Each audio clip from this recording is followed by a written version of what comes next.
so good at your craft, you are so good at what you do that they can't deny you. Even if they want to, they can't, because it's like, golly, we need you. You have our bottom line. You're good for the product. So that's just a reminder in terms of awareness to be your very, very, very best at what you do, so that you always have a seat at the table, because that's what we need. We need seats at the table, and we need so important.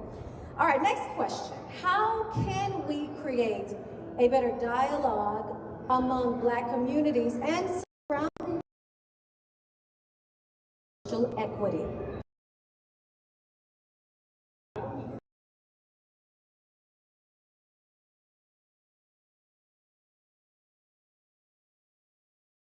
I think that's one of our first steps, making sure that we're first in community with each other,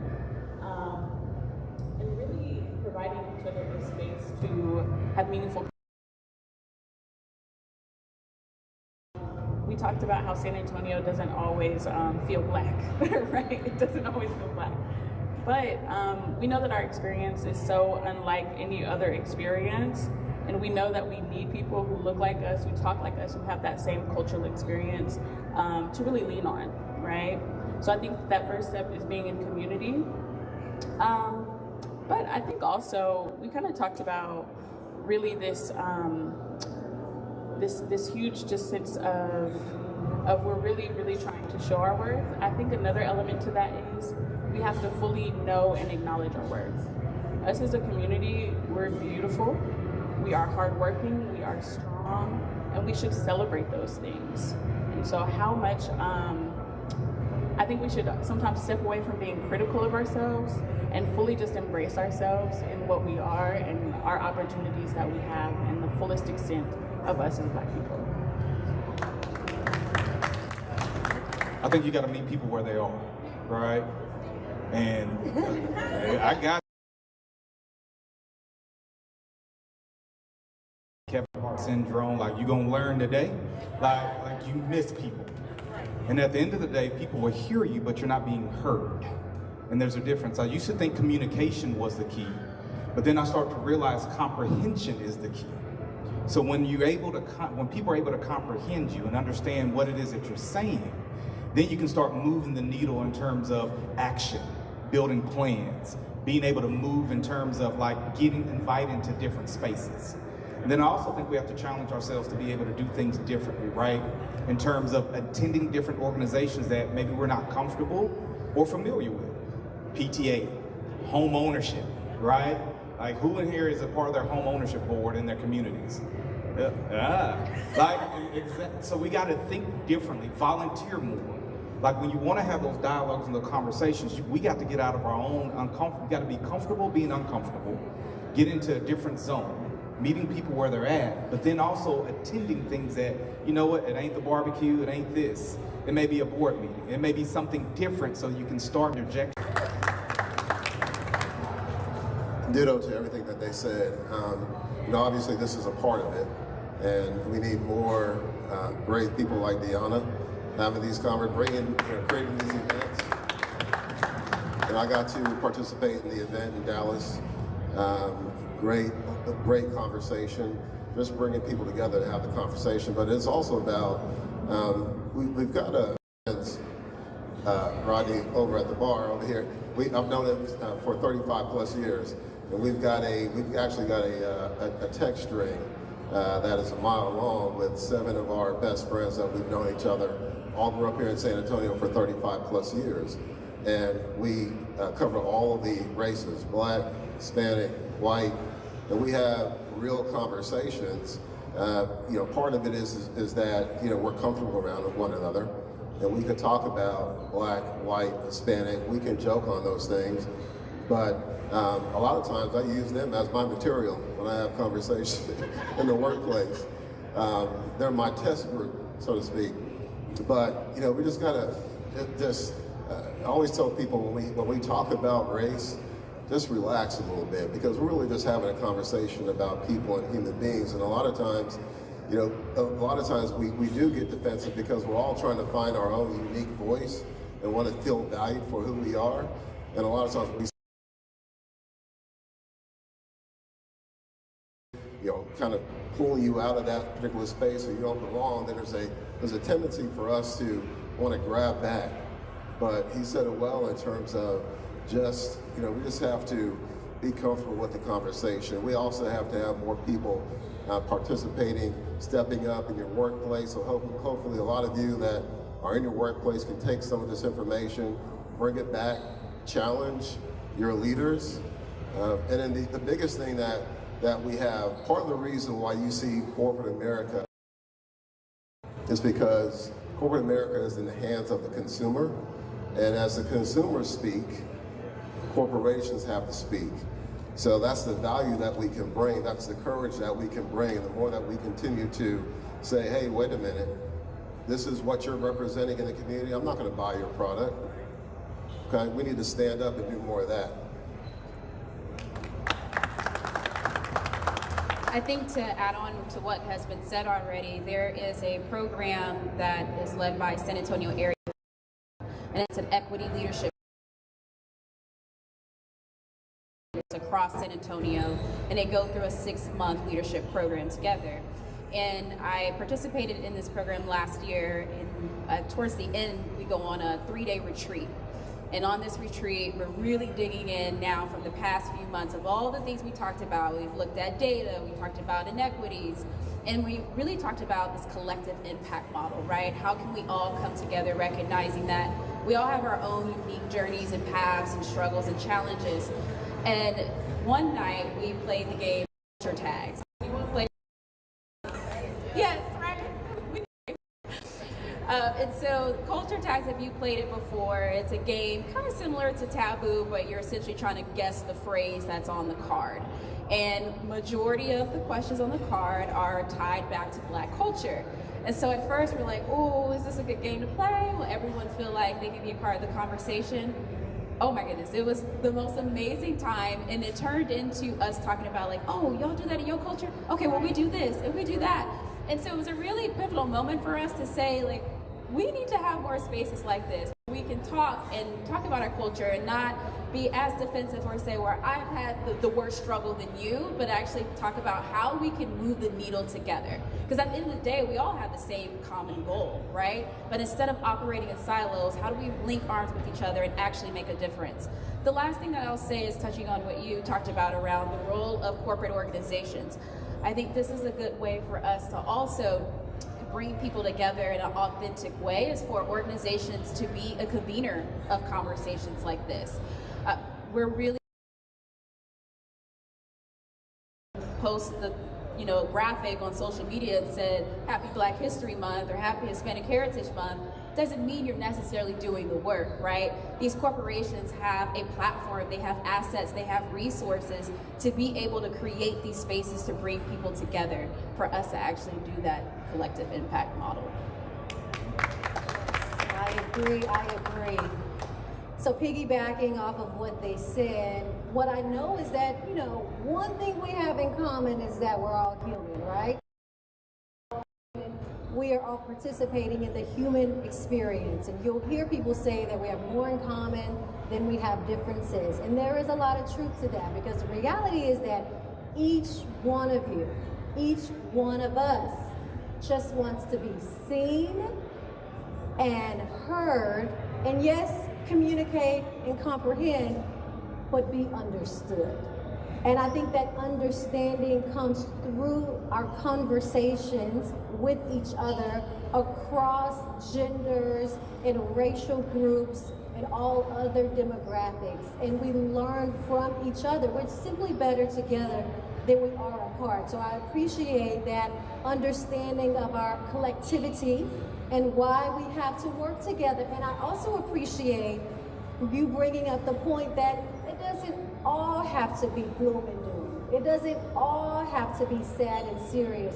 We can take this in a proactive manner and say, I'm gonna spend time with you, I'm gonna let you get to know me, I'm gonna get to know you, we're gonna work together, we are co-workers, and we're gonna make it work, because I still need that direct deposit every 2 weeks, and I don't need nothing to happen up in here to mess up what I got going on, because I got goals and dreams and kids and tuition. Okay, that was just me, but for sure, we don't want want to let the enemy in any fashion negate the path that we're on and the work that we're doing. We're not going to be tripped up.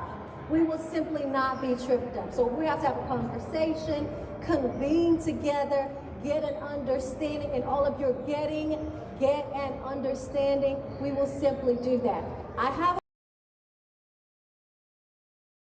the needle forward in terms of advancing diversity, equity, and inclusion. And then I want you to think about a question that you have for the panel. So they're going to answer this question. Your homework, while you're listening, multitask, because I know you can. And think of a question, because this is an expert panel, and you want to take advantage of this. This is good soil. You want to take advantage of this. So think of a question, and you'll be answering. I think that's a great question, and I will start with continue the thing I'll say is a lot of times we talk about how do we actually know that the needle has been moved, right? And a lot of the work that we're doing can't be put into a box of a X amount of number of people have been impacted. A lot of it is our stories, right? And so I think about platforms like the African American Network, where we can do a lot more of that storytelling out there so people can learn and they can educate, they can know where to support, they can know where to plug in, but being really capable to do that together. I would say, two things. One, education, also accountability. Education in the sense of understanding those that came really before us that have been doing this work for a long time. Work that we're in, we have to educate ourselves.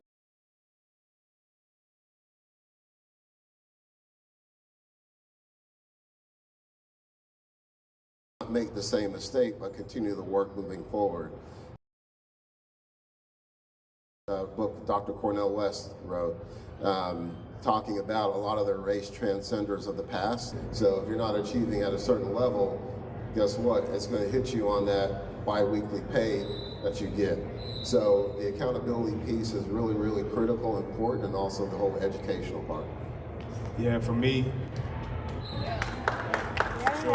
Facts. Yeah, facts. I think for me it's a couple of things. One is in terms of continuing the knowledge gathering, and then being able to share that knowledge, and specifically within my own community, within my own household. Anyone who knows me know Jada and Jeremiah, that's my son and my daughter, they mean they're everything to me.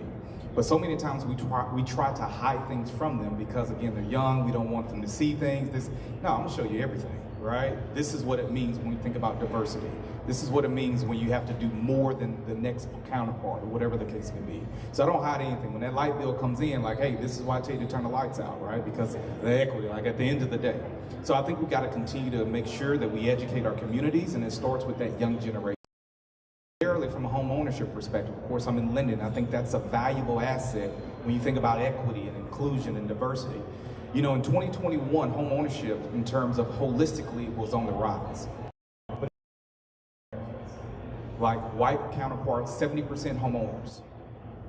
African Americans, 46%. So there's a huge gap when you think about home ownership. Hispanics was 50%.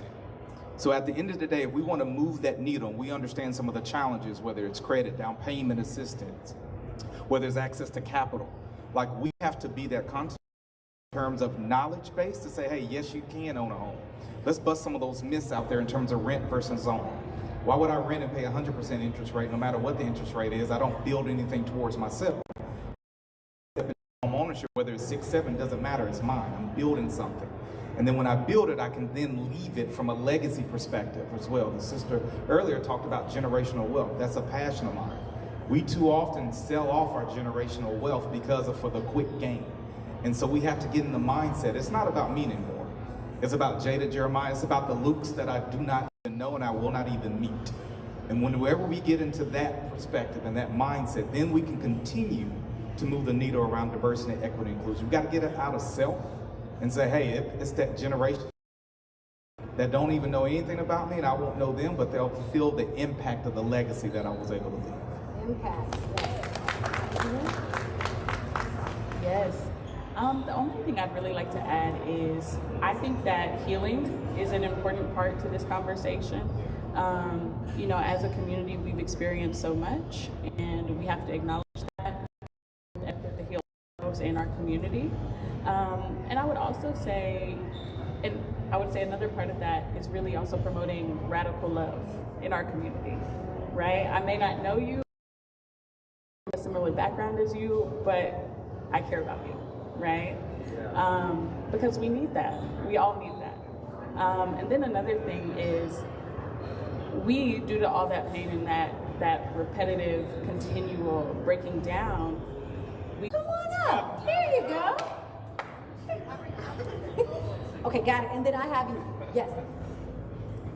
Take it away, Jose. It's okay that you had wine. It's okay. You want me to really ask a question? Oh my God. Man, I had questions for the first panelist as well. Can we ask them questions too?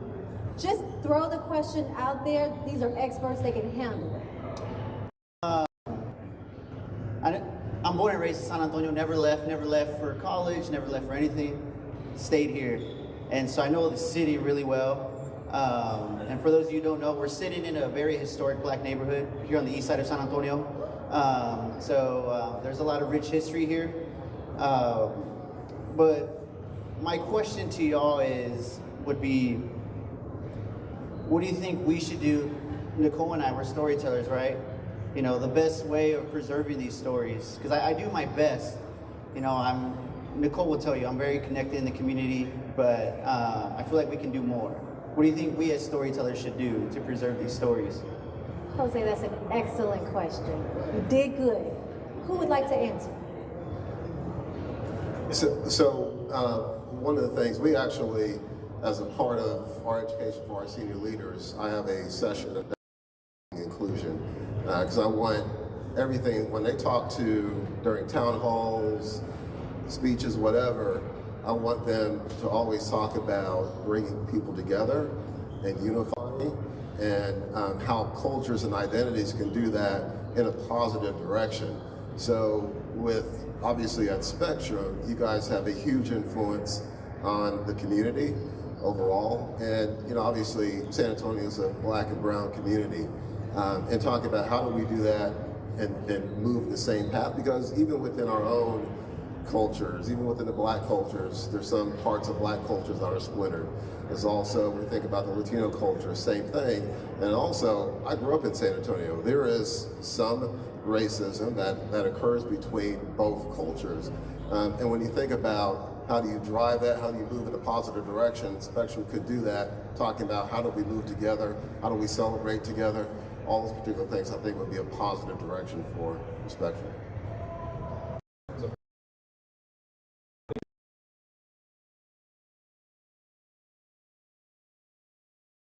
I remember going to Shreveport, Louisiana. My grandma used to tell me stories about my mom and how they grew up and things of that nature. And now I tell stories about how I grew up with mom. So the storytelling, I think, is so important.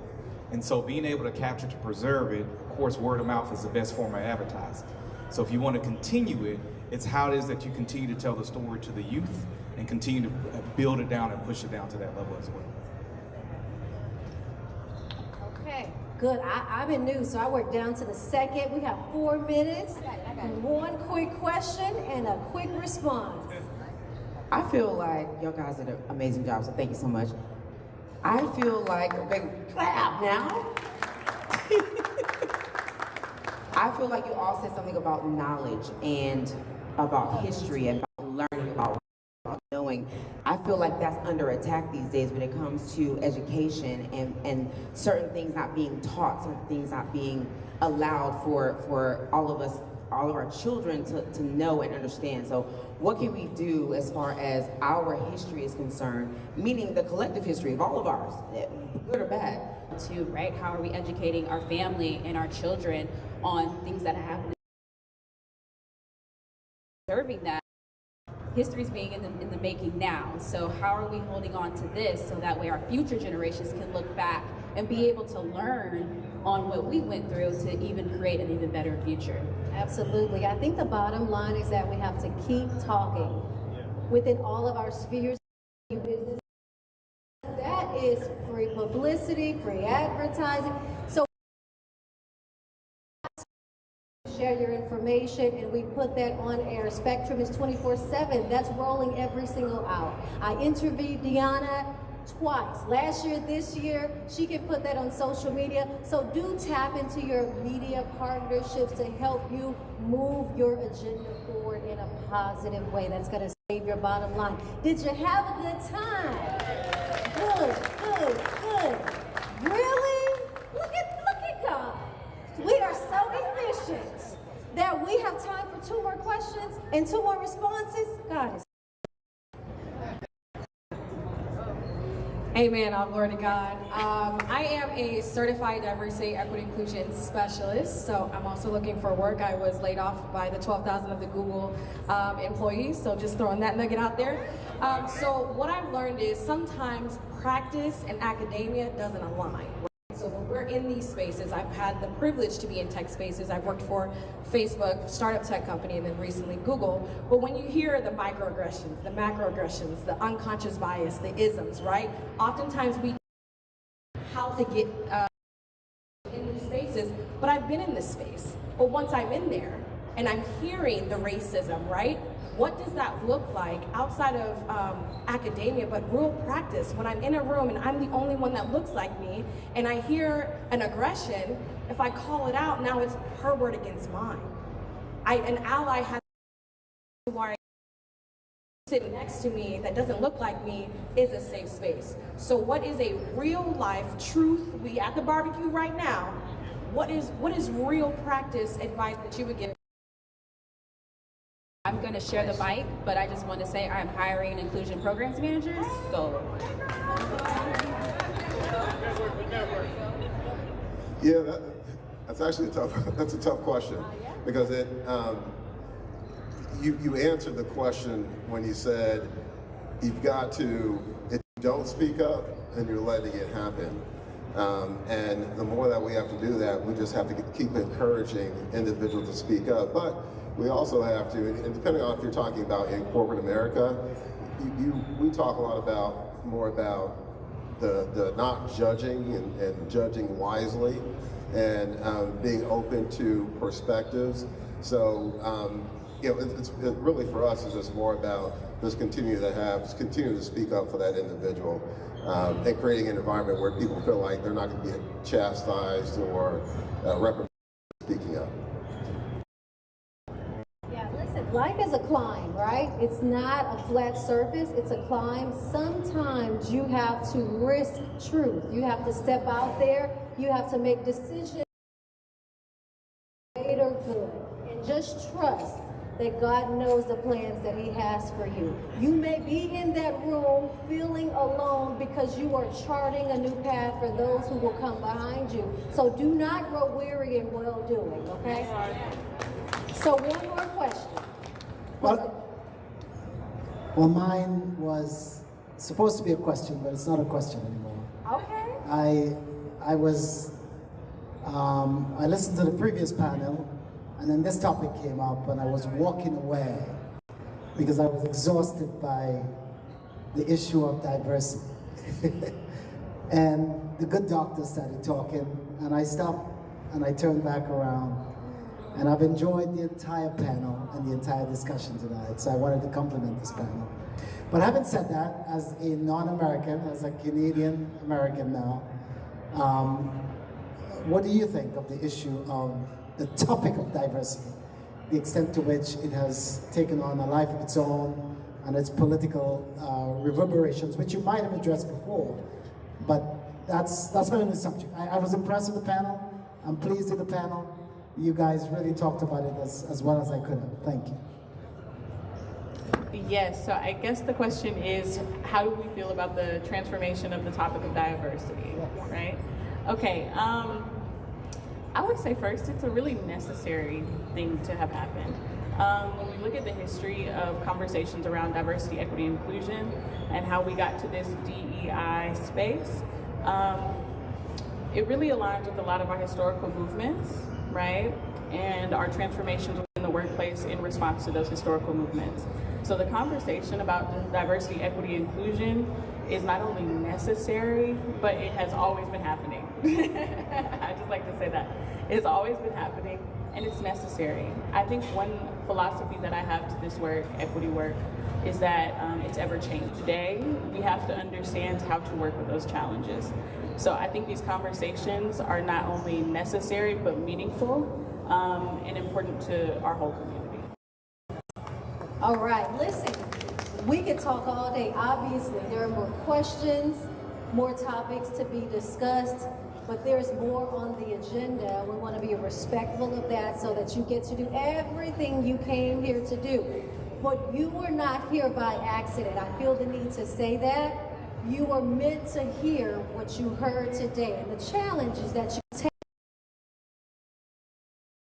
your life for the benefit of you and those around you. That is my challenge to you today. Thank you so much. And round of applause for all of our panel members, because the conversations that we had today were much needed. And I hope that you felt that you were in a safe space to have this conversation, because that's the #1 reason why we created this platform, to bring us together, to have these conversations with our leaders in our community and connect the two. So thank you so much for joining us for Black Excellence Night 2023. Like I mentioned, giving away some air miles. So if you have a ticket for this event, you are a part of our giveaway. You have to be present. So if the person that I call is not here, we're gonna go to the next person. Is Daniel Walter here? We want to thank our sponsors for supporting this platform. We will be in Phoenix on March 25th. So if you want to fly out to Phoenix, watch us expand and take Black Excellence nationwide, we would love to have you. At this time, this concludes our panel discussion. So round of applause to each and every one of you. Yes. Now let's have some fun. We're going to turn up the music. The bar is still open. Please, please support our Black businesses, support our Black professionals, and continue to exude excellence, not within just yourself, but in your communities. So thank you.